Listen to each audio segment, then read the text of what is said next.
Halo, Assalamualaikum warahmatullahi wabarakatuh. Selamat datang di mata kuliah Bahasa Indonesia untuk Komunikasi Ilmiah, Program Studi Informatika, Program Sarjana, Universitas Islam Indonesia. Sudah mempelajari 2 video sebelumnya yang diberikan melalui Classroom kan ya? Kalau belum, silakan pelajari terlebih dahulu. Nanti kalau sudah, baru balik ke sini lagi ya.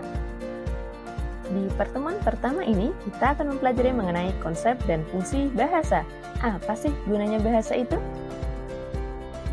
Coba bayangkan bagaimana cara kita berkomunikasi dengan orang lain apabila tidak ada bahasa. Misalkan kita mau menanyakan arah jalan suatu tempat, atau kita pinjam ballpoint ke teman kita mungkin.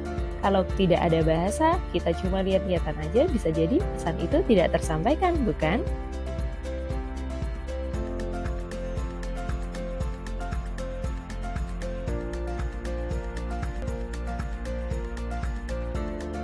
Jadi sebenarnya apa sih bahasa itu? Bahasa adalah sarana untuk menyampaikan pikiran.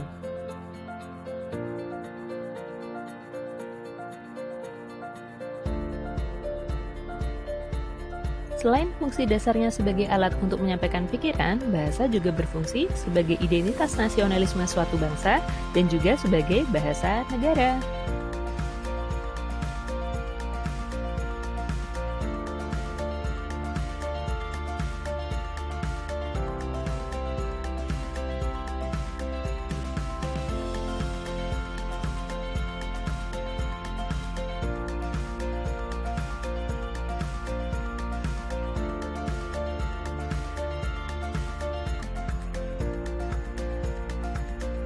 Terdapat 718 bahasa daerah di Indonesia, tidak termasuk dialek dan subdialek.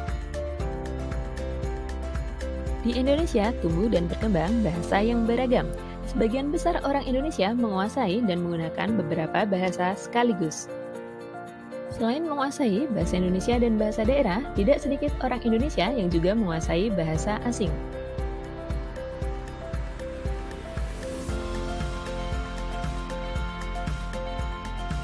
Bahasa-bahasa di Indonesia dikelompokkan menjadi 3, yaitu yang pertama bahasa persatuan atau bahasa nasional dan bahasa negara, yang kedua bahasa daerah, dan yang ketiga bahasa asing. Mari kita bahas satu per satu.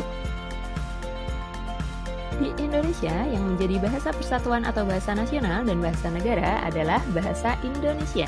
Bahasa Indonesia ditetapkan sebagai bahasa persatuan melalui Sumpah Pemuda tahun 1928 dan kemudian dikukuhkan kedudukannya sebagai bahasa negara pada tahun 1945. Sebagai bahasa persatuan, bahasa Indonesia mempunyai fungsi sebagai lambang kebanggaan dan identitas nasional serta alat pemersatu berbagai suku bangsa yang berbeda-beda latar belakang sosial budaya dan bahasanya. Sebagai bahasa negara, bahasa Indonesia menjadi bahasa resmi yang digunakan di dalam penyelenggaraan negara. Secara lebih rinci, dalam kedudukan itu, bahasa Indonesia berfungsi sebagai bahasa resmi kenegaraan, bahasa pengantar di dunia pendidikan, bahasa perhubungan pada tingkat nasional untuk kepentingan perencanaan dan pelaksanaan pembangunan serta pemerintah, dan bahasa resmi di dalam pengembangan kebudayaan dan pemanfaatan ilmu pengetahuan serta teknologi modern.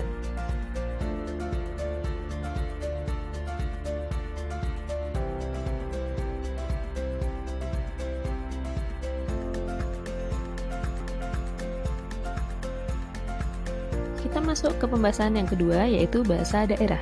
Bahasa daerah merupakan bahasa-bahasa yang digunakan oleh suku-suku bangsa di Indonesia.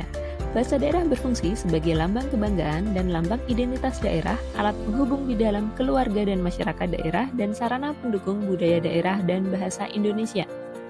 Dalam hubungannya dengan fungsi bahasa Indonesia, bahasa daerah merupakan pendukung bahasa Indonesia, merupakan bahasa pengantar pada tingkat permulaan di sekolah dasar di daerah tertentu untuk memperlancar proses pengajaran, selain merupakan sumber kebahasaan untuk memperkaya bahasa Indonesia. Masuk ke pembahasan yang ketiga, yaitu bahasa asing.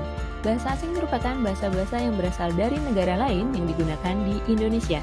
Bahasa asing diberi batasan sebagai bahasa-bahasa di Indonesia selain bahasa Indonesia dan bahasa daerah.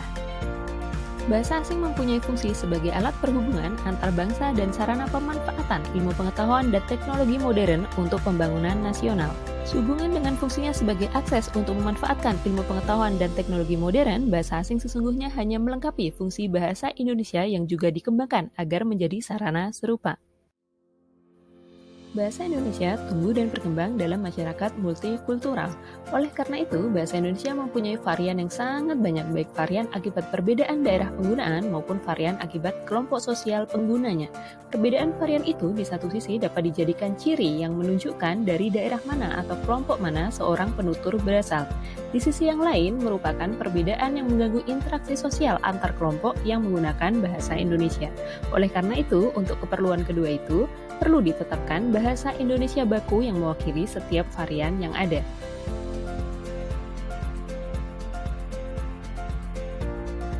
Bahasa Indonesia baku adalah inti semua varian bahasa Indonesia. Anda pasti ingat diagram Venn dalam matematika. Seandainya himpunan A 1, 2, 3, 4, 5, dan 6, B himpunan 3, 4, 5, 6, dan 7, dan C himpunan 5, 6, 7, 8, dan 9. Irisan dari A, B, dan C adalah D, yaitu 5 dan 6. Anggaplah dalam bahasa Indonesia terdapat dialek A, dialek B, dan dialek C. Bahasa Indonesia baku adalah anggota irisan dari semua dialek itu. Dengan kata lain, bahasa baku adalah inti bahasa yang dapat diterima oleh penutur semua dialek bahasa Indonesia. Dalam istilah ilmu bahasa, anggota himpunan irisan itu disebut inti bersama. Untuk menyebut orang tua laki-laki kita, misalnya dalam bahasa A digunakan kata babe, abah, dan bapak. Dalam bahasa B digunakan kata abah, bapak, dan bapak. Dan dalam bahasa C digunakan kata bapak, bapak, dan romo. Dengan demikian, kata bapaklah yang dianggap baku. Akan tetapi, kondisi bahasa di Indonesia tidak sesederhana himpunan A irisan B irisan C, karena jumlah variasi penggunaan bahasa Indonesia sangat banyak. Menetapkan bahasa Indonesia baku juga jauh lebih sulit dibandingkan mencari irisan himpunan A, B, dan C seperti dalam ilustrasi tadi. Dengan bahasa Indonesia baku, Anda dapat berinteraksi secara baik dengan teman-teman Anda dari daerah manapun mereka berasal. Itulah sebabnya pemerintah selalu mengupayakan pembakuan bahasa baik ejaan, kosakata maupun tata bahasanya agar komunikasi antara orang Indonesia dari daerah yang satu dan orang Indonesia dari daerah lain berjalan lancar tanpa salah pengertian. Dengan memilih inti bersama varian-varian bahasa Indonesia baku mempunyai keunggulan dalam dua hal, yaitu keunggulan jangkauan wilayah penggunaan dan keunggulan waktu penggunaan. Dengan keunggulan wilayah penggunaan, bahasa Indonesia baku dapat digunakan di wilayah yang sangat luas jangkauannya. Bahasa Indonesia baku dapat dituturkan dan dimengerti oleh semua orang Indonesia dimanapun mereka tinggal. Dengan keunggulan waktu penggunaan, bahasa Indonesia baku dapat digunakan dalam kurun waktu yang relatif lama. Artinya, walaupun sudah dibuat 10 tahun yang lalu, dokumen berbahasa Indonesia baku itu masih dapat dipahami oleh pembaca saat ini, dan akan dapat dipahami pula oleh pembaca pada masa yang akan datang.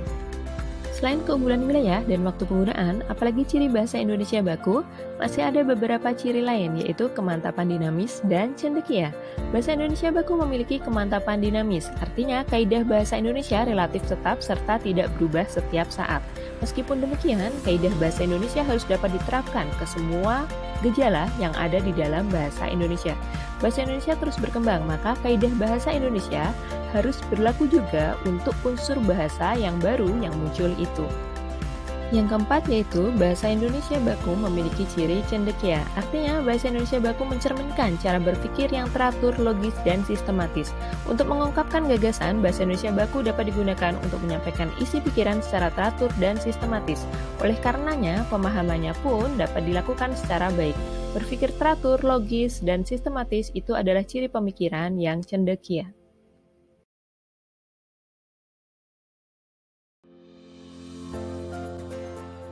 Yang menjadi referensi dalam mata kuliah Biki ini adalah KBBI Daring, WEBI, Buku Ajar Bahasa Indonesia Akademik, dan Bahasa Indonesia untuk Perguruan Tinggi.